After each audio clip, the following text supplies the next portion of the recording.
우리가 하루하루 살아내는 우리의 삶의 자리에 말씀으로 함께 하시는 하나님의 은혜와 사랑이 풍성하기를 간절히 소망합니다. 오늘 본문 말씀은 사사기 5장 19절부터 31절까지입니다.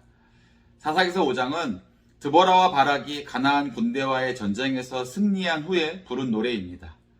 어제 본문이었던 1절부터 18절까지가 전쟁을 승리하게 하신 하나님의 능력을 찬양하고 또 전쟁에 참여한 족속들에 대해서 다루었다면, 이제 오늘 본문인 5장의 후반부는 구체적으로 전쟁이 어떻게 진행되었는지, 그리고 그 가운데 하나님의 능력이 어떻게 나타났고 어떤 사람들이 믿음으로 행동했는지를 기록하고 있습니다. 우리는 어제 전쟁에 참여한 족속들과 그렇지 않은 족속들에 대해서 보았습니다. 스불론과 납달리 자손들 뿐만 아니라 4만 명이나 되는 이스라엘 백성들이 죽기를 결심하고 결단함으로 즐거이 헌신해서 가나안을 이기게 하시는 하나님의 능력을 경험하였죠. 하지만 그러한 와중에서도 자신들이 먹고 마시고 즐기는 일 때문에 민족의 어려움과 고통을 외면한 채 여전히 자신들의 삶의 자리에 머물러 있었던 단과 아셀 족속은 책망을 받았습니다.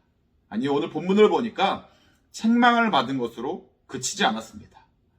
본문 23절을 보니까 이렇게 기록하고 있습니다.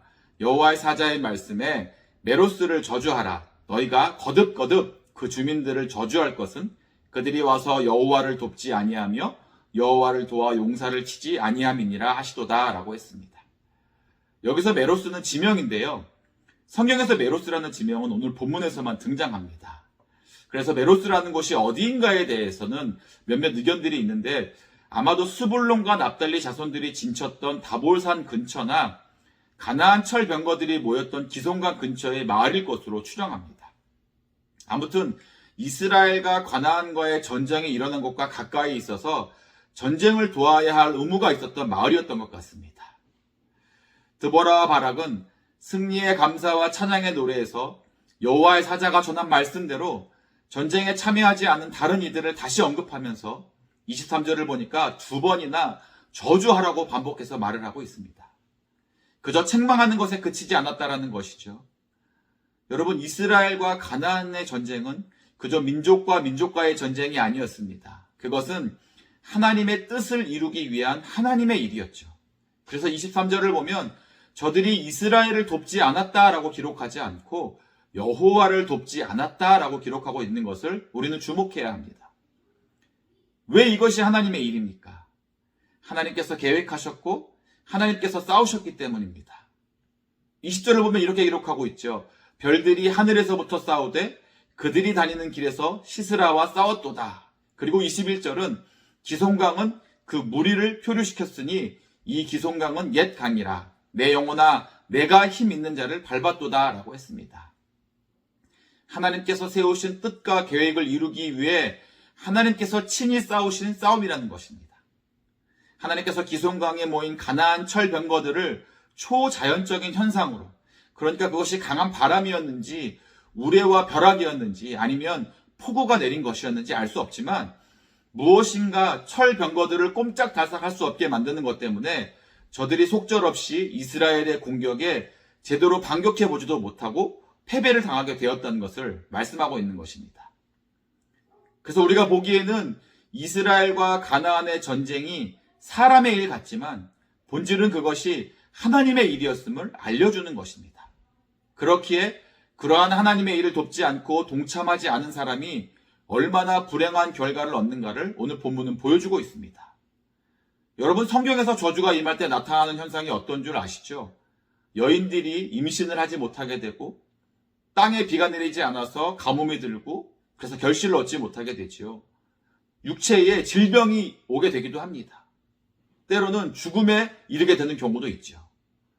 이처럼 우리가 하나님의 일을 외면한다는 것은 사실 큰 잘못을 저지르는 것입니다. 우리는 내가 아니면 누군가가 하겠지라고 생각할 수 있지만 하나님은 하나님의 일을 이루어가는 사람이 누군가가 아니라 바로 저와 여러분이 되기를 기대하고 계신다는 사실을 우리가 마음에 잘 새겼으면 좋겠습니다. 이제 23절에서는 하나님의 일에 동참하지 않았던 사람들에 대한 저주를 이야기했는데 24절을 보면 정반대의 이야기를 보여줍니다. 헤벨의 아내 야엘을 언급하죠. 가나안 군대 장관이었던 시스라를 영접하는 것처럼 하다가 그를 죽인 것을 25절, 26절, 27절에 설명합니다. 사실 야엘은 남편 헤벨과 가나안 왕 야빈과의 이전부터 맺어졌던 평화의 관계를 따르자면 시스라를 잘 도와줬어야 마땅한 사람이었습니다. 그래서 야엘은 시스라를 보았을 때 어떻게 해야 할까 고민했을 것입니다. 내가 남편을 따라서 가나안의 편에 설 것인지 아니면 세상 만사를 주관하시는 하나님 편에 설 것인지 갈등이 있었을 것입니다. 우리도 이와 같은 갈등을 하게 될 때가 있지 않습니까? 인생을 산다는 것뿐만 아니라 믿음의 삶을 산다는 것은 무엇을 선택할 것인가에 대한 싸움이죠. 우리가 어디에 설 것인가에 대한 결단의 연속입니다. 그리고 우리가 선택하는 것에 대한 결과와 대가가 분명히 따른다는 것을 우리는 본문에서 볼 수 있습니다. 야엘은 자신 앞에 놓인 이 선택의 문제 앞에서 하나님 편에 서기를 결정했던 것입니다. 이와 비슷한 결정을 한 여인이 성경에 또 있죠. 기생 라합입니다. 여호수아가 여리고성 정복을 위해 2명의 정탐꾼을 보내게 되었을 때 그 성에 있는 사람들이 정탐꾼들이 기생 라합의 집으로 숨어 들어가는 것을 보았죠. 그리고 라합의 집으로 몰려가서 정탐꾼들을 내놓으라고 협박을 하게 됩니다. 이때 라합은 정탐꾼들을 잘 숨겨주고 도망가도록 도움을 주었죠. 여리고 사람들 편에 선 것이 아니라 하나님 편에 선 것입니다. 사실 오랫동안 여리고성에 살았기에 어쩌면 라합이 여리고 사람들 편에 서는 것이 당연해 보입니다. 하지만 라합은 그렇게 하지 않았죠. 정탐꾼들을 내놓으라는 건장한 남성들의 협박이 무서웠을 것입니다. 그럼에도 불구하고 그에 굴하지 않고 하나님 편에 서기를 주저하지 않은 것입니다. 그래서 그녀의 삶에 어떤 일이 일어난 줄 아시죠? 여리고가 멸망할 때 구원을 받게 되는 놀라운 은혜를 경험하게 되었습니다. 야엘도 누군가를 죽인다는 것이 두려웠을 것입니다. 그녀는 그저 남자의 평범한 아내였고 평범한 여인이었거든요. 그러나 그렇게 해야만 하는 상황 속에서 야엘은 하나님 편에 서기로 결정하고 일을 이룬 것입니다.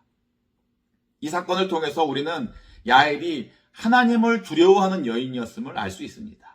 그래서 24절을 보면 야엘은 장막에 있는 여인들보다 더욱 복을 받을 것이라고 했습니다.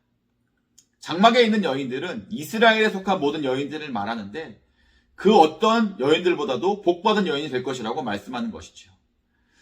그냥 야엘이 복을 받았다라고 하지 않고 이스라엘에 속한 다른 여인들과 비교해서 말씀을 하고 있는 것을 보게 됩니다. 육신적으로 이스라엘에 속하였다고 해서 모두가 다 복을 받는 것이 아니라 하나님 편에 서서 하나님의 일을 섬기는 사람, 하나님의 일을 돕는 사람에게 복이 있음을 말씀하는 것입니다. 31절을 보면 드보라와 바락의 노래를 마치면서 이렇게 마무리를 했습니다. 여호와여, 주의 원수들은 다 이와 같이 망하게 하시고 주를 사랑하는 자들은 해가 힘있게 도둑같게 하시옵소서라고 했습니다. 누가 주의 원수들이고 누가 주를 사랑하는 자들입니까? 이스라엘에 속하였다고 다 주를 사랑하는 자들이 아니었음을 우리는 가나안과의 전쟁에서 보았습니다. 오늘날도 마찬가지죠. 교회에 나온다고 해서 어디 가서 스스로를 기독교인이라고 말한다고 해서 다 주를 사랑하는 사람이 아닙니다. 정말 주를 사랑하는 사람은 하나님 편에 서서 하나님의 말씀에 순종함으로 말씀을 따라가는 삶을 살아가는 사람이 주를 사랑하는 사람이죠.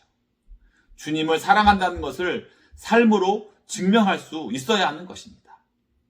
수만 마디 말보다 그럴싸한 글들보다 이러한 신앙의 태도와 자세가 너무나 필요한 때입니다.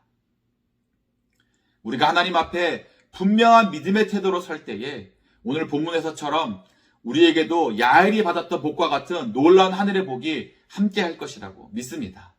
그러므로 늘 하나님을 두려워하는 마음을 가지고 하나님의 말씀을 따라서 하나님 편에 서심으로 놀라운 승리를 이루는 삶을 살게 되시기를 주님의 이름으로 간절히 축원합니다.